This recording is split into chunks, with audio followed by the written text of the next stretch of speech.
हर परिवार चाहता है कि उनके घर की बहू लक्ष्मी बनकर आए और घर खुशियों से भर जाए। लेकिन रियलिटी ये है कि कई बार अनजाने में पुराने नियमों और एक्स्ट्रा एक्सपेक्टेशंस के बोझ तले उस नए इंसान का दम घुटने लगता है और माहौल तनावपूर्ण हो जाता है। आज इस वीडियो में हम इस बात को गहराई से समझेंगे कि कैसे सास ससुर और मायके वाले मिलकर एक ऐसी सपोर्टिव फाउंडेशन तैयार कर सकते हैं, एक ऐसा माहौल बना सकते हैं जिसमें रिश्ता सिर्फ टिके नहीं या सिर्फ मजबूरी में निभाया ना जाए, बल्कि खिले और ग्रो करे। तो चलिए जिंदगी को और भी आसान और बेहतर बनाने की यात्रा में कुछ नया सीखते हैं। रिलेशनशिप सीरीज के chapter 3 marriage beyond the wedding के एपिसोड 3 में हमने देखा कि कैसे एक पति अपनी पत्नी के लिए पिलर और अपनी माँ और लाइफ पार्टनर के बीच में कैसे एक मजबूत पुल यानी एक स्ट्रॉन्ग ब्रिज बन सकता है। लेकिन एक मजबूत पुल को भी टिकने के लिए एक मजबूत जमीन चाहिए और वो जमीन है हमारा फैमिली इकोसिस्टम यानी हमारे परिवार का माहौल और उसका सपोर्ट। आज का वीडियो लड़का लड़की ससुराल वाले मायके वाले सभी के लिए। अगर आप एक बहू हैं जो इस वीडियो को देख रही हैं तो ये वीडियो अपने पेरेंट्स इन लॉज और पेरेंट्स के साथ जरूर शेयर करें, या फिर आप जो भी इस वीडियो को देख रहे हैं इसे जरूरतमंद तक जरूर पहुंचाएं। एक और बात मैं कहना चाहूंगी कि आज का वीडियो देखकर आपको ये महसूस नहीं होना चाहिए कि हम लड़की या नई बहू के पक्ष में कुछ बात कर रहे हैं। असलियत ये है कि इस सीरीज के हर वीडियो में हमने अलग अलग मुद्दों पर चर्चा की और अलग अलग व्यक्तियों के रोल को समझा। और आज के वीडियो का विषय है कि कैसे लड़की और लड़के के परिवार वाले मिलकर इस शादी को सक्सेसफुल बनाने में और एक हैप्पी मैरिज बनाने में अपना सहयोग दे सकते हैं। शुरुआत करते हैं घर की धुरी यानी सेंटर ऑफ द हाउस सास से। अक्सर हमारी सोसाइटी सास की इमेज को एक विलेन या डिक्टेटर के रूप में दिखाती है, पर असल में आप उस घर की सबसे एक्सपीरियंस्ड, सबसे अनुभवी मेंटर हैं। अक्सर लोग एक बात कहते हैं कि औरत ही औरत की सबसे बड़ी दुश्मन होती है, लेकिन सच्चाई ये है कि एक औरत ही औरत को सबसे ज्यादा समझ सकती है। एक औरत ही दूसरी औरत की सबसे बड़ी ताकत भी बन सकती है। और शायद इस कहानी को बदलने की जिम्मेदारी भी सबसे पहले हम पर ही आती है, एक सास, एक ननद या एक बड़ी बहन के रूप में। इस एक्सपीरियंस्ड मेंटर का रोल निभाने के लिए सबसे पहले हम मेंटरशिप और मॉनिटरिंग यानी मार्गदर्शन और नजर रखने में फर्क को समझते हैं। सबसे पहले यह समझना होगा कि बहू आपके घर में आपकी सत्ता छीनने नहीं बल्कि अपना घर बसाने आई है। उस पर पहरेदार की तरह नजर ना रखें, नमक कितना डाला, झाड़ू कैसे लगाई, बल्कि जैसे आपने अपनी बेटी को कभी कुछ प्यार से सिखाया हो वैसे ही उसे मार्गदर्शन दीजिए। उसे मॉनिटर नहीं मेंटर कीजिए, प्यार से गाइड कीजिए। अब चलते हैं किचन अथॉरिटी यानी रसोई के अधिकार की ओर। किचन अक्सर पावर स्ट्रगल यानी ताकत के संघर्ष का अखाड़ा बन जाता है। रसोई सिर्फ खाना बनाने की जगह नहीं होती, बल्कि वो घर का इमोशनल कंट्रोल रूम होती है। कुछ घरों में तो किचन अक्सर वार जोन यानी लड़ाई का मैदान बन जाता है। बहू सब्जी बना रही होती है और सास अक्सर पीछे से ऐसे निकल जाती है जैसे इनकम टैक्स की रेड पड़ने वाली हो। हल्दी ज्यादा तो नहीं डाल दी, जीरा तड़का लगाया है कि नहीं। माँ जी वो सब्जी बना रही है, कोई केमिस्ट्री लैब में एक्सपेरिमेंट नहीं कर रही। अगर एक दिन नमक थोड़ा ऊपर नीचे हो भी गया तो यकीन मानिए घर की नींव नहीं हिल जाएगी। उसे क्रिएटिविटी की आजादी दीजिए, हो सकता है वह आपके हाथ से भी बेहतर कुछ बनाकर खिला दे आपको। नई बहू जब किचन में कदम रखती है तो वह सिर्फ खाना नहीं बनाती, बल्कि वह ये समझने की कोशिश कर रही होती है कि इस घर में मेरी जगह क्या है। अगर उसे हर मसाले पर टोक दिया जाए, उसके हर तरीके को गलत कहा जाए, तो उसके अंदर एक मैसेज जाता है कि यह जगह तुम्हारी नहीं है, तुम्हें बस निभाना है या इंस्ट्रक्शंस फॉलो करनी है। लेकिन अगर उसे थोड़ी सी आजादी दी जाए, अपना तरीका, अपना स्वाद, अपनी पहचान लाने की, तो वह रसोई उसके लिए काम करने की जगह नहीं बल्कि अपनापन बन जाती है। याद रखिए कि आपके स्वाद से अलग होना घर के खिलाफ होना नहीं है, बल्कि कभी कभी वह अलग स्वाद नई खुशबू ले आता है। तीसरी चीज जिस पर ध्यान देना जरूरी है वो है कोलैबोरेशन नॉट कंपटीशन, यानी आपस में होड़ या मुकाबला नहीं बल्कि मिलजुल कर चलना। उसे अपने घर के तौर तरीके सिखाने में थोड़ा पेशेंस, थोड़ा धीरज रखें। उसे बार बार ये एहसास ना दिलाएं कि वह पराए घर से आई है। कभी खाने में, कभी सफाई में, कभी रिश्ते में। अगर हर चीज एक कंपटीशन बन जाए तो बहू सीखती नहीं, वह खुद को बचाने लगती है, वह एक डिफेंस मोड में चली जाती है। और जमाने के साथ थोड़ा बदलना भी होगा। जब आप कहते हैं कि हमारे जमाने में तो हम घूंघट करते थे, सुबह 4 बजे उठते थे, तो विद ड्यू रिस्पेक्ट उस जमाने में तो व्हाट्सएप भी नहीं था, लोग चिट्ठियों का इंतजार करते थे। पर क्या आज हम ईमेल और मैसेज छोड़कर कबूतरों का इंतजार करते हैं? नहीं ना। तो फिर बहू से ये उम्मीद करना जायज नहीं कि वो 1980 वाले सॉफ्टवेयर पे 2026 की जिंदगी चलाए। अब आप भी अपनी उम्मीदों का वर्जन थोड़ा अपडेट कर लीजिए और वक्त के साथ बदल जाएं।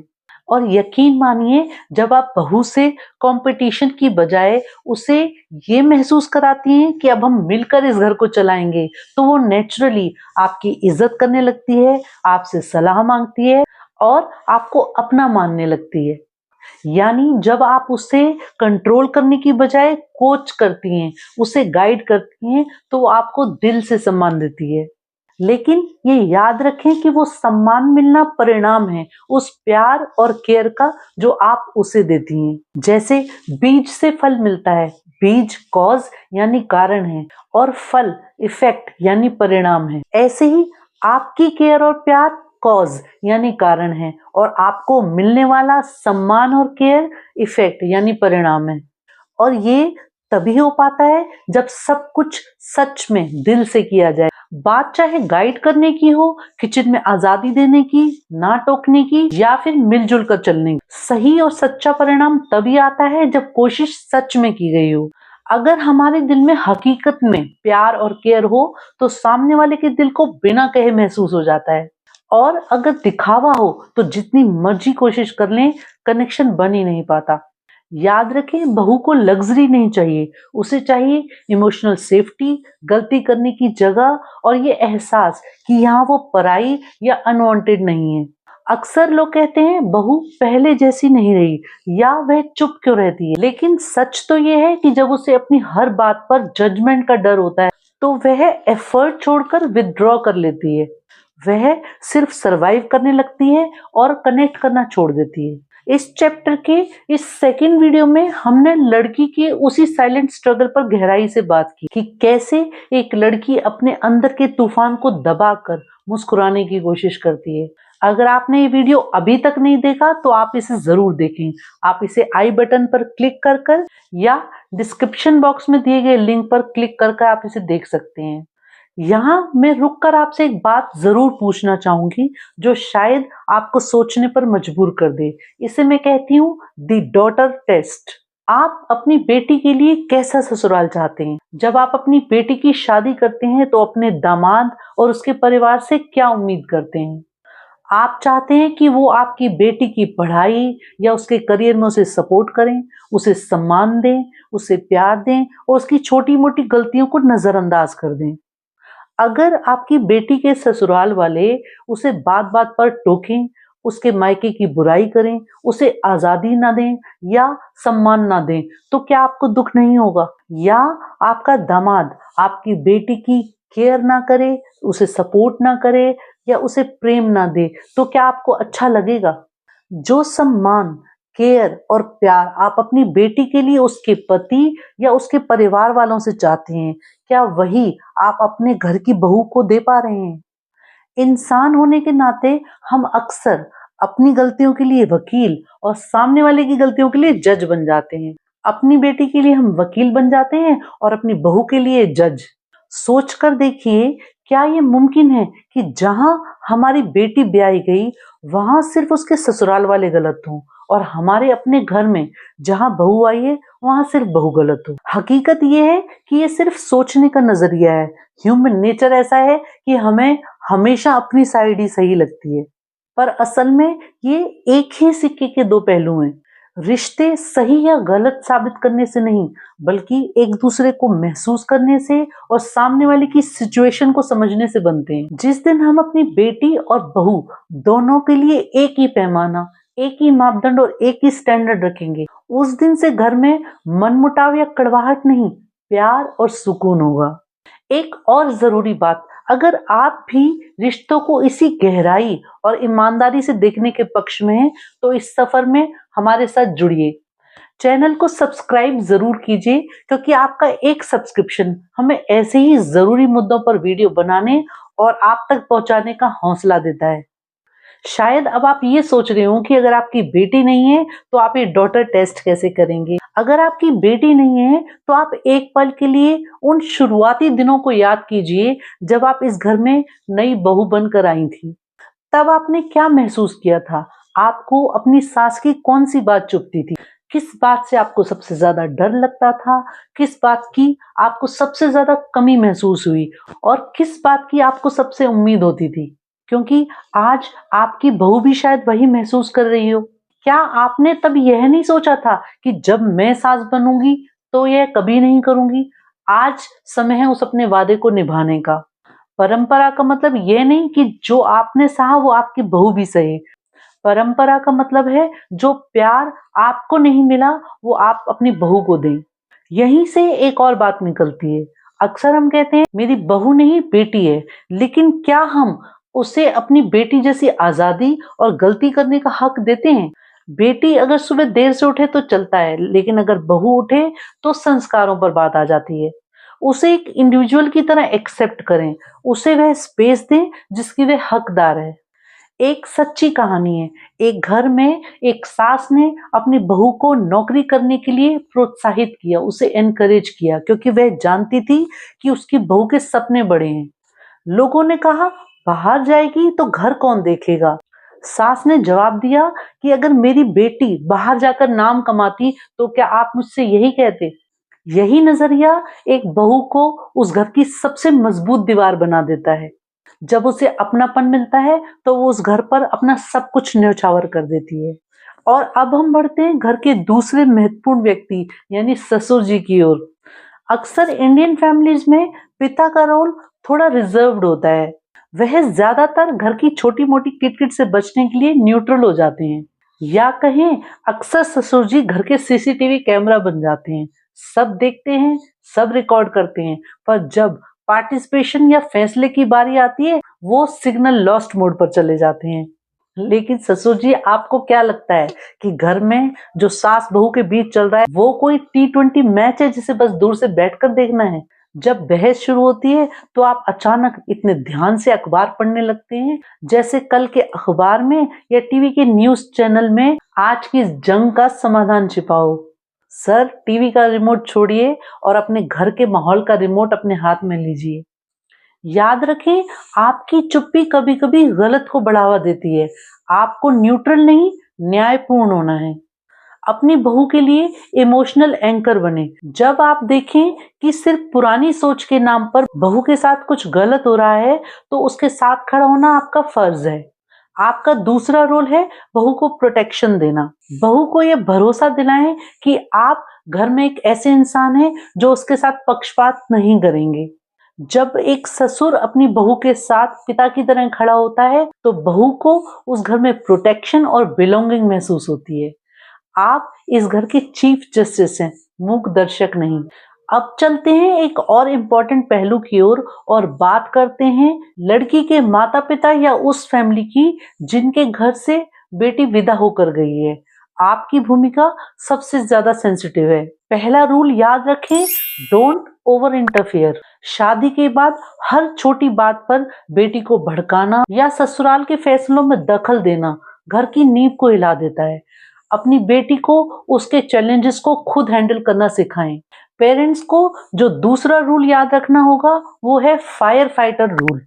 आपका काम आग में घी डालना नहीं, बल्कि आग बुझाना या मरहम लगाना होना चाहिए। ऐसा नहीं कि बेटी का फोन आते ही आपकी डिटेक्टिव वाली नसें जाग जाएं। आज खाने में क्या बना था, आज सासू माँ ने क्या कहा, पति ने तुम्हारी साइड ली या नहीं।